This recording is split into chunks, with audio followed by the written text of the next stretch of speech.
School. The foundation that prepares us and propels us towards a bright and successful future. With the availability of free education supplied by the government, every child has the opportunity to strive for a better tomorrow. Well, that's what you'd think. Today, South Africa faces a crisis of high dropout rates, especially in impoverished areas.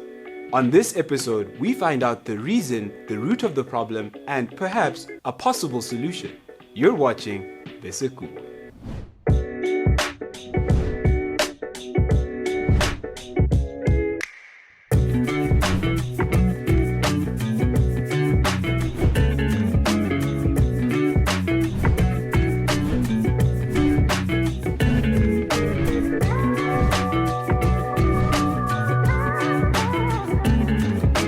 We pick up this topic with the opinion of the youth from the University of Johannesburg on why they think the school dropout rates are so high and hear their possible solutions on the problem at hand. I think the reason why most black children drop out of school, first one, it's lack of resources.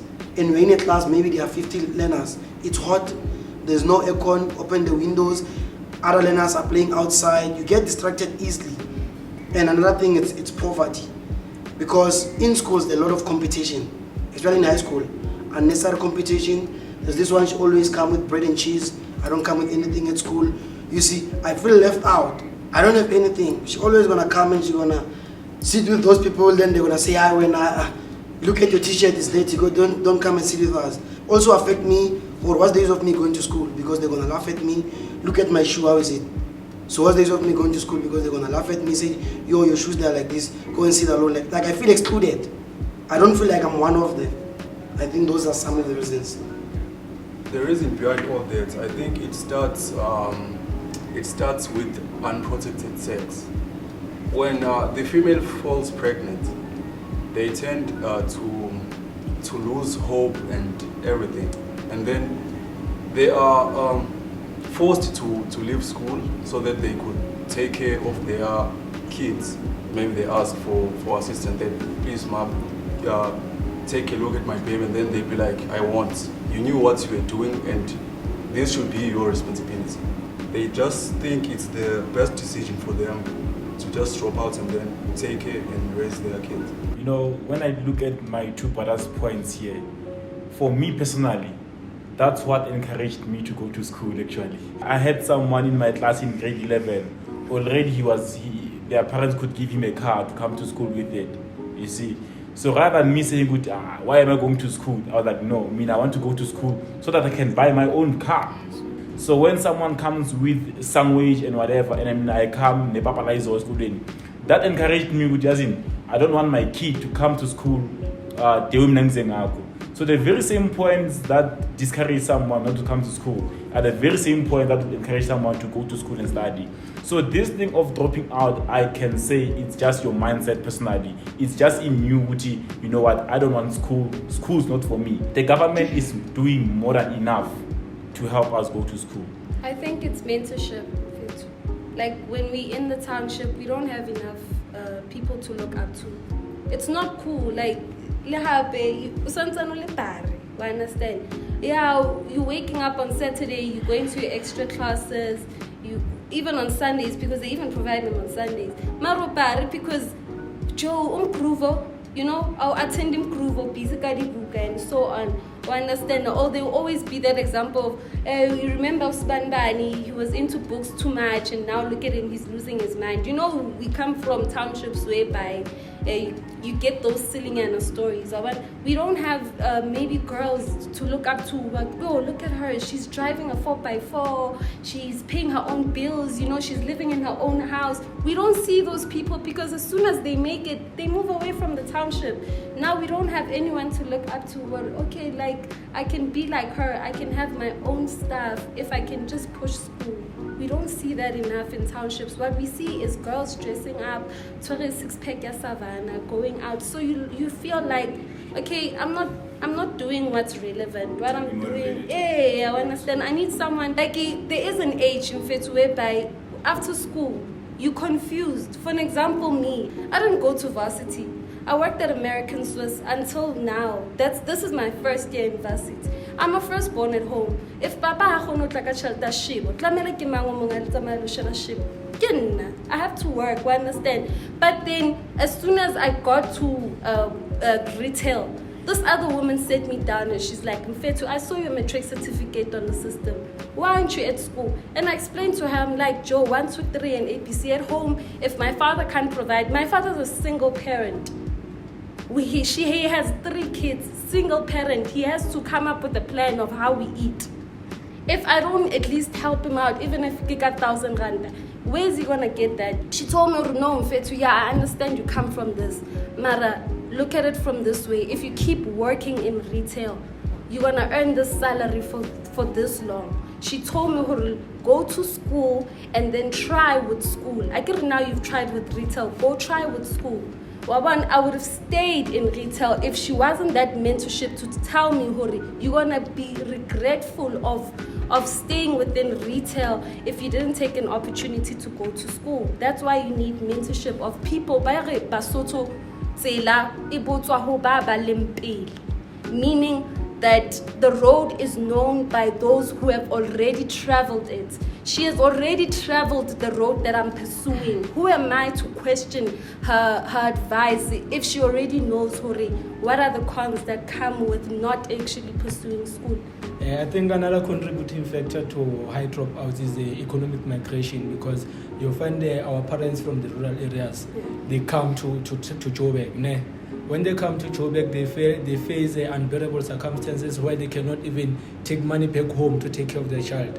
So the firstborn in the family, back at home, he has to drop out of school and take care of the siblings.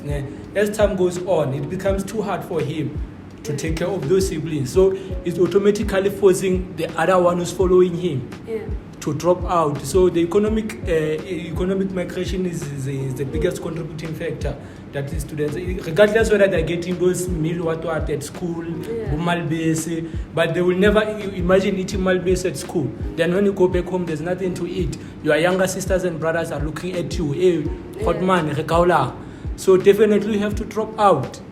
And as time goes on, your younger brother or younger sister definitely is going to drop out because you need some sort of assistance. Up next, we speak to the program director of the Zero Dropout Campaign, Merle Mansfield, on her insight on why dropout rates are so high. Then, we have a brief look at the statistics of dropout rates in South Africa. Finally, we interview the MEC of Education in Gauteng on how the government has planned to combat the problem of dropouts.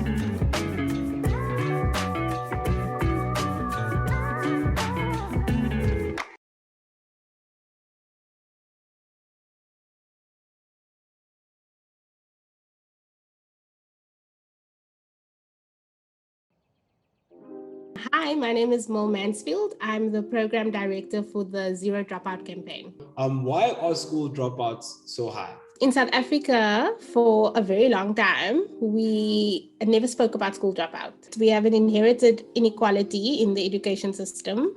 That means that our poorer schools and poorer communities often have the worst end of the stick. And so kids don't do well in those schools because we don't have enough resources and we're not responding to them. You know, dropout isn't a once-off thing, so it doesn't just happen. And because it's this long period or process of something that's happening to a child, we call it a process of disengagement. And we think of it in two ways. It's like things that are pulling kids from school and things that are pushing kids from school. Either you in a classroom that is overcrowded, in a school that is under-resourced without textbooks, for example, no internet, you don't have access to a computer. So there's lots of those kinds of things. And those things can impact how a learner feels about school and can push them from school eventually. And then there's also the things that pull kids from school. And we like to think of those as things in their communities or families, which also are impacted by our inherited inequality, but also just our current circumstances in our country. Families that are food insecure, violence, family violence, we have domestic violence in our country that's extremely high. Kids witnessing that. Gender-based violence, young girls getting raped, abused, or in abusive relationships. So they're dealing with that kind of trauma. So when you're thinking about kind of the push and pull factors and how they interact over time, so when we're talking about systems of support, we're talking about how do we provide psychosocial support for them so that they are able to navigate the difficulties that they are experiencing within their lives, and they're able to talk to someone, they're able to have someone to lean on. We like to call it the champion. Every child needs someone who's championing their ability to hold on to their grip of schooling. So we rely on NGOs outside of the school system and others and government networks that we refer children to. But those waiting lists can often be long. And so learners can wait for years before they get someone who responds to them. How do you think that we as a community could actually help lower the dropout rates? And from what I'm hearing, it's exactly that. It's a social issue more than anything. Sometimes even just the very key interest that parents can show in children to say, what was your day at school like? What do you like about school? It really allows space for you to get insight into how your child is feeling about school. And it allows you to then have the power to go and talk to a teacher, go to the school. We have the tendency in South Africa to only talk to our teachers or go to our schools when something's wrong. So when the school is needing to tell you, hey, your kid is not performing, your kid is not doing great, but at that point, there would have been a period of time that have lapsed that we could have intervened or done something about. So kind of being proactive as families, parents, caregivers, and finding out, is my child okay? What more can I do to assist you? A really great example in Paul, earlier last year, where community members were creating safe street corners for kids to come and do homework. So kids who were living in shacks and in smaller homes where they didn't have safe spaces or quiet spaces to study, community members would carve out street corners and say, okay, from 3 till 5 every afternoon, this is going to be a homework corner, and kids came and they did homework there. And, it was a good way to support kids and to see how they can support kids. Then we have, examples such as the walking school bus in communities where there's high violence. And you'll find parents who are at home, so people who are unemployed, often retired and older, would walk learners to school in the morning. And it was encouraging to learners because they could see, that community members were taking an interest in them. There's also protection from bullying then. So after school fights, the kinds of things that would happen, or if you're being targeted by a gang to be recruited, for example, you have the safety of the bus because, if you're walking with a group of people where there's adults who are walking with you, you feel safer. And so you're able to go to school. Anything that I might have not asked you that could actually contribute to this topic about dropouts, whether there's a remedy or a problem or a root of the problem? For me, the very important thing is just to start thinking about dropout as a behavior, not a person. Because I think what happens is if we're saying this is a dropout, it's like this person can never be reintegrated, this person can never learn. When in fact, we know now dropout is a behavior that is impacted by a number of things. From all the work we've been doing over the past years, we've never found a learner that just kind of woke up one day and was like, I'm done with school. It's always preceded by a long process of something happening to them. And so what we're wanting to really get people aware of is the fact that dropout is preventable, first of all, and that we all have a role to play to identify learners who are struggling and who are vulnerable to dropout. And so once we start noticing those red flags and we start seeing, hey, this learner is not feeling like going to school, hey, this learner is starting to not do well at school, there's time for us to intervene and to do something about that before the learner drops out of the school space. School dropout is defined as leaving education without a minimal credential. In South Africa, that minimal credential is the NSC, the National Senior Certificate, or the matric qualification written at the end of grade 12. Comparing the number of grade 1 enrollments to the number of those who passed the final matric exam, we come to the conclusion that the dropout rates lie between 37 and 42%. However, on the 6th of October 2020, the Department of Basic Education said that this was not a true reflection of the dropout rate. This is because the June supplementary exam for those who failed, as well as other supplementary methods, were not taken into account for this calculation, let alone grade repetition and external factors, such as premature deaths. So then that begs the question, what is the actual dropout rate? The department says that in recent years, at least 50% of learners finish matric. Another method of calculating the number of matric passes suggests that the figure could be 56%, which, when you think about it, is nothing to write home about. But considering the previous years, 56% is a good thing. According to SSA, GHS, and the BDE, in 2018, the pass rate was 53.8%, 51.4% in 2014, and in 2012 it was 47.4%. The department did, however, admit that its own data was unreliable, and that their analysis could only be conducted for 7 provinces and not for every single grade. Thus, these figures do differ depending on the method you use to calculate the dropout rate. But there is a constant. Either way you look at it, the pass rate is increasing. But then again, the minimum percentage for you to pass is 30%. 30. As in, if you get 29, you fail. So, 30% you pass? Hooray? This in fact is one of the lowest in the world. Yet, only 50% of learners finish matric.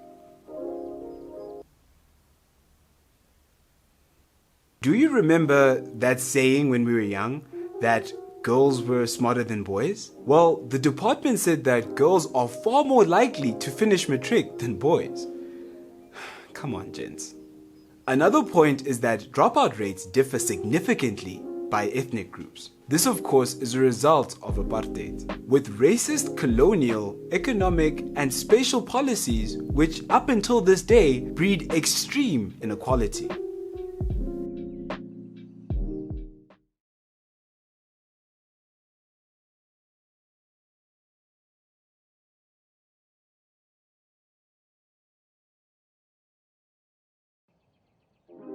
Today we are with the MEC of Education in Gauteng, and today he is going to give us some clarity on why the dropout rates are so high. He's just going to tell us exactly what the root of the problem is and maybe give us some solutions on how to combat this problem.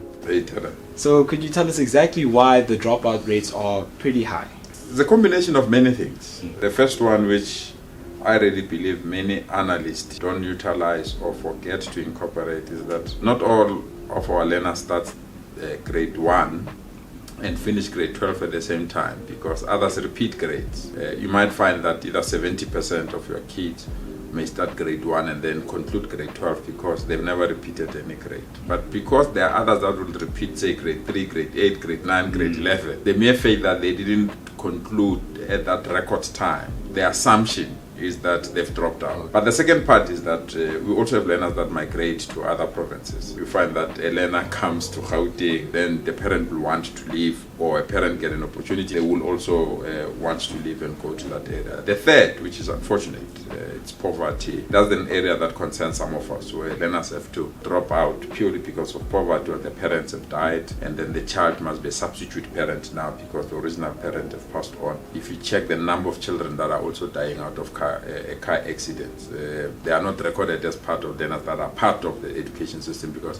they also have passed on. Then do you think that poverty is being seen as an excuse? There's no excuse of using poverty as a proxy for people for dropping out. The government is really pro-poor. It provides scholar transport, so that there's no child that can say my parents can't afford to pay transport. We provide school meals, provide called a protection package. It includes a Colgate, a face cloth, and all those things, so that the child cannot be different from any other child. Poverty cannot be an excuse, but the reality is that even the intervention of government can't be enough. Of course, government can't say buy you earphones, buy you clothes, and some kids come with those things and they boast, and it makes other children to be under undue pressure. What about teachers? Some people have said that the teachers aren't as invested enough, as they just see it as it's a job. Well, sometimes we have high expectation of teachers. Teachers are trained mainly to provide or impart knowledge and become parents in the absence of parents, and guide learners appropriately. But if you expect educators to play other roles, it's very difficult. If learners are fighting, expect teachers to be policemen, or teachers to be judges, or teachers to do other things. It's very, very difficult. I always believe, and I strongly believe, that parents must be the center of their children's education. Because if parents are there, educators can share what they start to pick up about your child. So if your child start to sleep in the classroom or arrive late, they can give you that information, you manage it, and they can assist you. I'm very critical of parents, unfortunately, including myself. If they call a parents meeting in my child's school, do I go? I don't. I really believe South African parents, we still have a long way to go to provide support for our own children and also to contribute to the development of our education system. Does crime play a big role to why children don't actually want to go to school or why they drop out? It's a huge contributing factor, actually. And it's not organized gangs or organized crime. It's things that me and you can take lightly. But for a girl child, it's a big thing. A girl child uses a certain road to go to school. There are boys that are waiting at that corner. Every time she passes, they enforce themselves either for her to give them their contact numbers or to greet them back if they greet. The mere fact that she does not want to pass through that particular road, she ends up not going to school.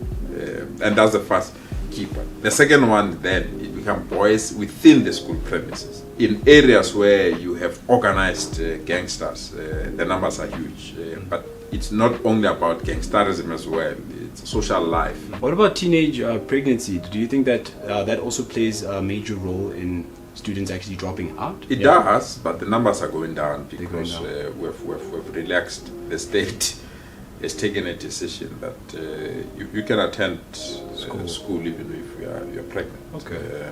What are the things that the Department of Education is actually trying to implement so that we have less dropout rates throughout South Africa? Well, the key one is eliminate bullying, but also make education fun. If education is not fun, why would you want to go to that place, you know? But in a manner that it excites, the way you deliver lessons, the sporting activity, because we have lots and lots of sporting activities that have been eliminated within the schooling environment purely because of gangsters and criminal activities. If you bring back those things and ensure there's order, I really believe that education can be exciting. But the use of gadgets, I'm one person that feel that if you use gadgets like smart boards, give learners tablets, give them teachers laptops, it really attracts excitement. It must be exciting. Yeah. But, it does not mean people must come with a bottle of someone. I think it's constructive ways. Yeah. Do you think then there's anything that is relevant that I might have not actually asked you that could contribute to this topic?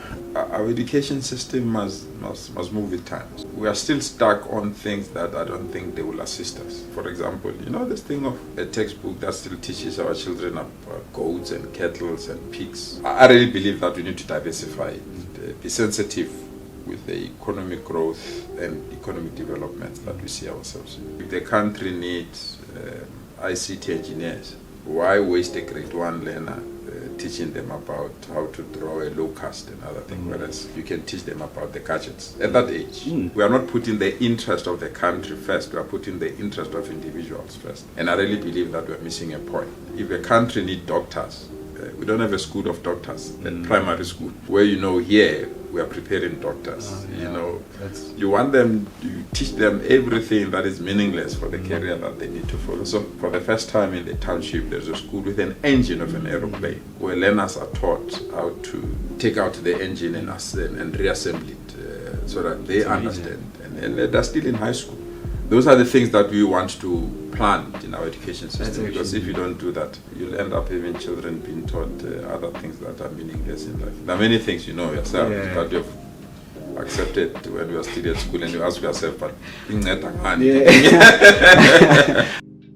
While general conclusive statements may be unfair because each case is different, let me venture to make the following observations. The government has introduced several programs to help learners from poorer communities stay in school. These include free tuition, free scholar transport, free food, and free books. And in some cases, free uniform. Learners who fall pregnant are no longer expelled from school. Ultimately, it's up to the learner to stay in school to complete his or her matric. Of course, some may say that their poverty is too overwhelming to proceed with their studies, but others may find their poverty to be the key motivation for them to complete their studies. After all, education is the most potent tool to break the circle of poverty. The power to change your life resides in you. That's it for tonight. I'm Tifu Mamaila. This was Besekuwe. Join us next time, but for now, good night.